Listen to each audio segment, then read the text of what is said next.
பரலோகத்திலே, அந்த வசனம் நல்லா இருக்குது, பரலோகத்தில் எழுதி இருக்கிறதற்காக ஹலோ சந்தோஷப்படுங்கள். பரலோகத்தின் தேவன் நம்மளை நேசிக்கிறார். அதுக்கு தான் இந்த கூட்டம். நாம் கிறிஸ்தவர்களாக இருந்தாலும் நமக்குள்ளே ரட்சிப்பு வேண்டும், மனம் திரும்புதல் வேண்டும். இயேசு கிறிஸ்து பரலோகத்தின் தேவன் உங்களுக்காக எனக்காக இந்த காமராஜ் நகர் பகுதியிலே வாழ்கிற ஒவ்வொரு மக்களுக்காக தன்னுடைய சொந்த இரத்தத்தை சிந்துபடியார் தன்னுடைய சிலுவையை அவர் தெரிந்து கொண்டார். நானும் நீங்களும் இரத்தம் சிந்த வேண்டிய இடத்தில் அவர் இரத்தம் சிந்தினார். அவர் மரித்தார், அதாவது ஜீவனையும் கொடுத்தார், மரித்தார், அடக்கம் செய்யப்பட்டார். மூன்றாம் நாளிலே சொன்னபடி உயிர் தெழுந்தார், மீண்டும் வரப்போகிறார். அதற்காகத்தான் இத்தனை பாடுகள், கஷ்டங்கள், உழைப்பு, பிரயாசம். வேலை செய்யாதவன் சாப்பிடாதிருக்க கடவன் வசனம் சொல்லுது. அதான் வேலை செய்யறோம், ஒரு ஜான் வயிற்றுக்காக மட்டும் இல்லை, எல்லா வேலையும் செஞ்சாலும் எல்லாம் இருந்தாலும் நாம் பரிசுத்தப்பட்டு பரலோக ராஜ்யத்துக்கு போய் சேரணும். இந்த உலகத்தில் ஒரு தேவ ராஜ்யத்தை கர்த்தர் வைத்திருக்கிறார், அதுதான் சபை. நீங்கள் இருக்கிற சபை தான் தேவ ராஜ்யம். நிறைவானது வரும் பொழுது குறைவானது ஒளிந்து போகும். நிறைவானது என்னது? தேவனுடைய ராஜ்யம். சபையின் மூலமாகத்தான் கர்த்தர் நம்மளை பரலோக ராஜ்யத்துக்கு கொண்டு செல்கிறார். ரட்சிக்கப்பட்ட கூட்டமா இருக்கிறோமா? எல்லாம் இருக்கு, வசதி வாய்ப்பு, கார் பங்களா எல்லாம் இருக்கு. ரட்சிக்கப்பட்டீர்களா? இயேசுவை சொந்த ரட்சகராக ஏற்றுக்கொண்டாயா? வாலிபனே, வாலிப சகோதரியே, ஞானியே, விஞ்ஞானியே, கலை ஞானியே, வாயில கண்டதையும் பேசலாம். ரட்சிப்பு, மீட்பு, பாவ மன்னிப்பு அல்ல யார் கொடுக்கிறது? ஒரு மத தலைவர் அல்ல, கிறிஸ்துவ மத தலைவர் அல்ல, போப்பாண்டவர், ஒரு மாடரேட்டர் அல்ல. வழி நடத்தலாம். பாருங்க, வழி நடத்துறாங்க. நம்ம மக்கள் எப்படியாவது ஆசீர்வதிக்கப்பட்ட மாட்டாங்களா? சில சபைகள் இருக்கலாம், மொத்தத்தில் மக்கள் வரட்டும், நல்ல ஒரு ஆசீர்வாதம், ரட்சிப்பு உண்டாயிராதா? குடும்பங்களுக்குள்ள ஒரு மனம் திரும்புதல் வந்து விடாதா? கிறிஸ்தவ பெயரை வைக்கிறதுனால பரலோகம் போயிடுவோமா? பரலோக ராஜ்யத்தில் நம்ம பெயர் எழுதப்படுமா? நோ. விட்டு கொடுத்தல், மன்னிப்பு, பரிசுத்த வாழ்க்கை, இதெல்லாம் நிறைய இருக்குது. மூல உபதேசங்கள். ரட்சிக்கப்பட்டு தண்ணீரில் மூழ்கி ஞானஸ்நானம் பெற்று பரிசுத்த ஆவியானுடைய அபிஷேகத்தை அந்நிய பாசை அடையாளத்தோடு ஒவ்வொரு நாளும் அந்நிய பாசைகளை பேசி கர்த்தரை மகிமைப்படுத்த ரகசியங்களை பேசுகிறோம். புதிய பாசை. சரி, இப்படிலாம் காரியங்கள் இருக்கிறது. நான் சில விதமான இந்த வசனத்தில் சொல்லப்பட்டபடி ஆவிகள், சில ஆவிகளை நம்ம கீழ்ப்படுத்தணும், அப்ப நம்ம ஜெயிச்சிடும். சில ஆவிகள் நம்மளை மேற்கொள்ளுது, அதுதான் தவறு. என்னென்ன ஆவிகள் இருக்கிறது? வசனத்திலே சொல்லப்பட்டிருக்கிறது. யாக்கோபு 4ஆம் அதிகாரம் 7ஆம் வசனத்திலே, தேவனுக்கு கீழ்ப்படிந்திருங்கள், பிசாசுக்கு எதிர்த்து நில்லுங்கள், அப்பொழுது அவன் உங்களை விட்டு என்ன செய்வான்? ஓடிப்போ. ஆமா, பிசாசுக்கு இடம் கூடாதீங்க. அது ஒரு பொல்லாத ஆவி. அது மனித ரூபத்தில் வரலாம், நண்பர் ரூபத்தில், நண்பன் நண்பி, நண்பன் நண்பி ரூபத்தில் வரலாம். கவனமா தான் இருக்கணும். ஊழியக்காரர்களும் கவனமா இருக்கணும். நீதிமான்களே சோத்திரம், ரட்சிக்கப்படுவது அரிதானால் பாவிகளும் துரோகிகளும் எங்க நிற்பாங்க? பாவிகள் ரட்சிக்கப்படணும், துரோகிகள் ரட்சிக்கப்படணும், நமக்கு விரோதமா செயல்பட்டவங்க ரட்சிக்கப்படணும். யாரும் மறிச்சிடக்கூடாது. கர்த்தருக்கு ஸ்தோத்திரம். வசனம் சொல்லுகிறது, தேவனுக்கு கீழ்ப்படிந்திருங்கள், பிசாசுக்கு எதிர்த்து. அதான் அந்த சீசர்களுக்கு அவ்வளவு சந்தோஷம். இந்த ஆவிகளை எங்களுக்கு அப்படியே கீழ்ப்படியுத, அதுல அவங்களுக்கு சந்தோஷம். நல்லது. சில ஆவிகளை நம்ம கீழ்ப்படுத்தணும். நீங்க கமெண்ட் பண்ணணும், கட்டளையிடணும். உங்களுக்கு அதிகாரத்தை கர்த்தர் கொடுத்திருக்கிறார்.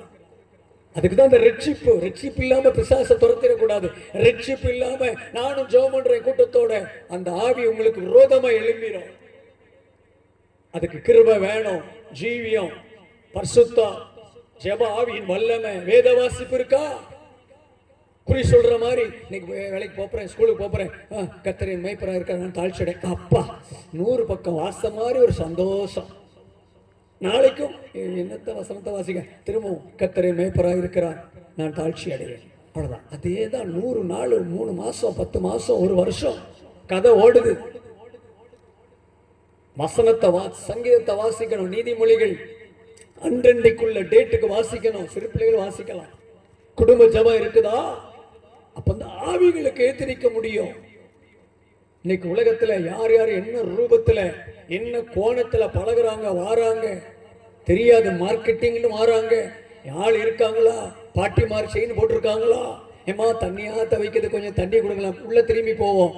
2 பேர் நிப்பான் வெளியே. தெரியும், ஒரு ஆள் தான் வந்து நிப்பான் வாசல்ல, மடக்கிடுவான். எத்தனை பேப்பர்ல வாசிக்கிறோம், டிவியில வாசிக்கிறோம்.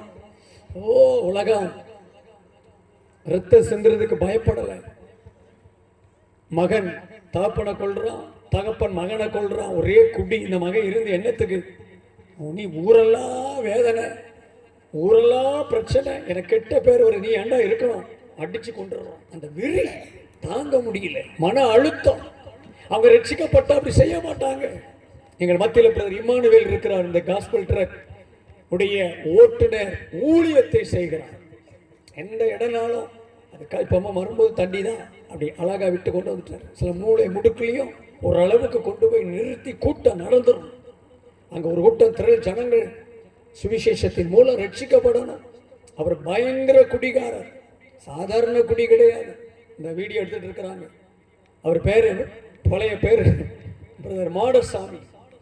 ஆனா அதுல இருந்து அவருடைய மனைவியினுடைய ஜபத்தினால அது போடும் பாருங்க, ஜபம் உபவாசம். அது அவங்க பிஎட்லாம் படிச்சிருக்கிறாங்க, வேலைக்கு போகல.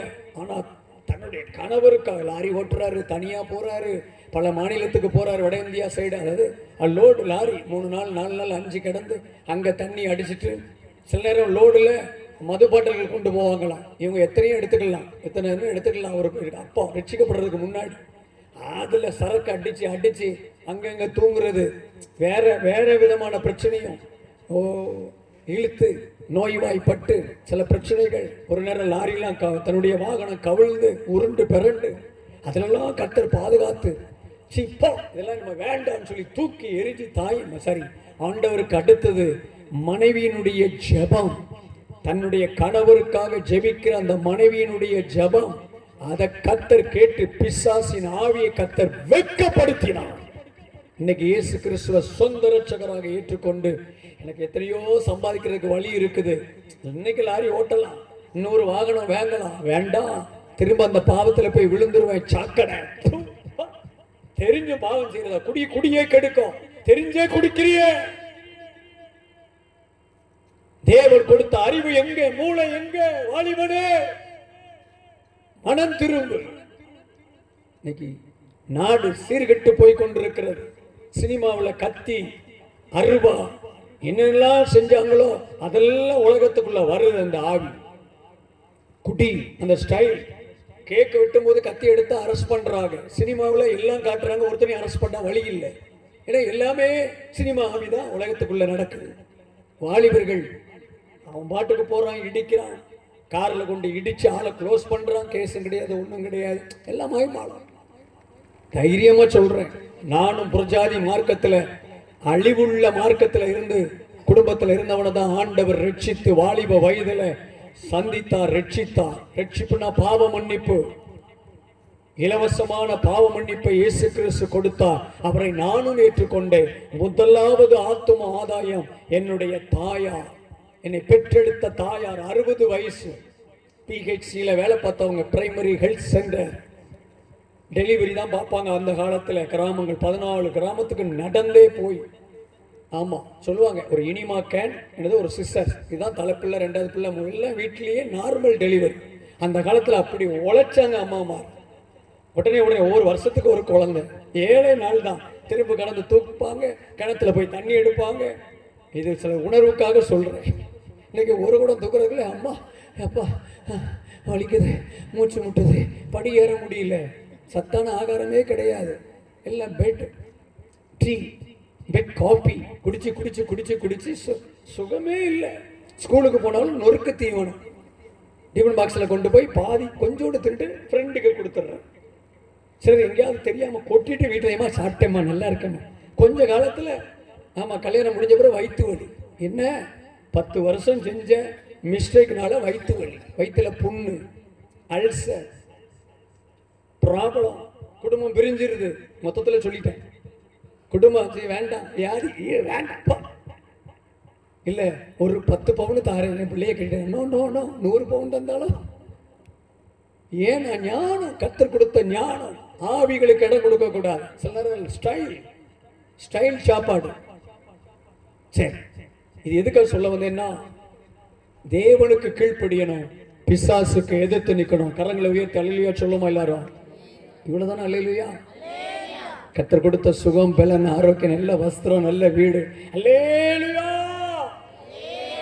ஆமா, வெக்கப்படாதீங்க. பாவம் செய்யறதுக்கு தான் வெக்கப்படணும்.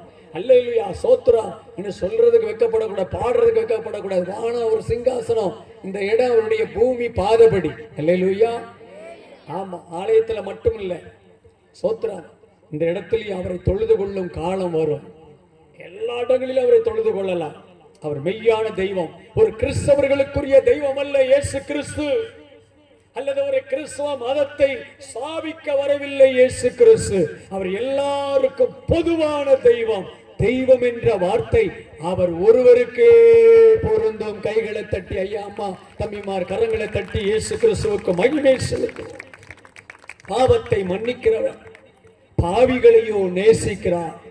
ஒரு எப்பேற்பட்ட பாவியா இருக்கட்டும், கொலையாளியோ பெரும் குற்றவாளியோ, கொலையாளியோ பெரும் குற்றவாளியோ, யாராயினும் இயேசு அண்டைவா, யாராயினும் இயேசு அண்டைவா. ஆமென். மனம் திரும்பினால் குணமடைவாய் நீ. அந்த பாட்டு அப்படி சொல்லு. நீ மனம் திரும்பிட்டா, நான் ஒரு பாவி, என் குணம் மாறணும். சரீரத்துக்கு சுகம் வேணும், ஆனா ஆத்மாவில் குணம் வேணும். குணம்னா சுகத்தை சொல்லல, குணாதிசயம் மாறணும், ஜென்ம சுபாவம் மாறணும். தேவனுக்கு கீழ்ப்படிந்தா தான் அந்த குணம் மாறும். அதுக்கு தான் வேத வாசிப்பு. இதுதான் நம்மளை கழுவுது, மைண்ட மாத்துது, நம்ம யாருன்னு கண்ணாடியில் அப்படி காட்டுது. நீ ஒரு பாவி, நீ இன்னைக்கு இப்படி வரும்போது இதெல்லாம் பார்த்தல்ல, இதெல்லாம் நினைச்சல்ல, இந்த சிந்தனை உனக்குள்ள வரலாமா? ஆண்டவரே மன்னியப்பா. உனக்குள்ள இந்த ஈகோ ப்ராப்ளம் வருது இல்ல? சின்ன பிள்ளைங்க பெரியவங்க 90 வயசு ஆனாலும் ஈகோ ப்ராப்ளம் ஏதாவது ஒண்ணு உண்டு, இல்லைன்னு சொல்லவே முடியாது. நான் 100% பரிசுத்தவான் எவரும் கிடையாது. எல்லாரும் பாவம் செய்து தேவ மகிமை அற்றவர்கள் ஆகி. அதனால்தான் யாரையும் நம்ம வெறுத்து தள்ளக்கூடாது. ஏன்னா அவருடைய சாயல் படைக்கப்பட்டவங்க தான். சாயலை இழந்துட்டாங்க. ஒரு ரோட்ல ஒரு இந்த வேடை சொல்லக்கூட பைத்தியக்காரிய மாதிரி போறான் ஒருத்தன். குடும்பத்துல தள்ளி விட்டுருக்கலாம், பிரிஞ்சிருக்கலாம், லாரியில வரும்போது கிளீனர்ன்னு சொல்லி விட்டுட்டு இறக்கி விட்டு போயிருக்கலாம். அவன் என்னென்ன பாவம்லாம் டிரைவருக்கு செய்ய உடனா இருந்தானோ தெரியாது. அதனால அவன் சாபம், பல இரத்த பலிக்கு ஆளாயிருப்பாங்க. சிலர் அடிச்சு எங்கேயாவது தண்ணிக்குள்ள தள்ளி போட்டிருப்பாங்க. பெண்களை கெடுத்து சில காரியம் வெளியே வருது, சில காரியம் வெளியே வரலையே, வராது. ஏக்கர் கணக்கில் இருக்கிற இடத்துல சிலர் செய்த பாவங்களுக்கு எப்படி வெளியே வரும்? கர்த்தர் ஒருவர் தான், அவர் ஒருவர் தான் நியாயாதிபதி. ஆகவே தான் ஜெபத்தின் மூலம், வேத வாசிப்பின் மூலம் தான் நம்மளை கர்த்தர் கழுவுகிறார், உணர்த்துகிறார். சோத்ரா. மனுஷனுடைய பார்வை, மனிதனோ இருதயத்தை பார்ப்பதில்லை, முகத்தை பார்க்கிறார். கர்த்தரோ இருதயத்தை ஆராய்ந்து அறிகிற கர்த்தர். ஆமென். அல்லேலூயா சொல்லுங்கள். அல்லேலூயா.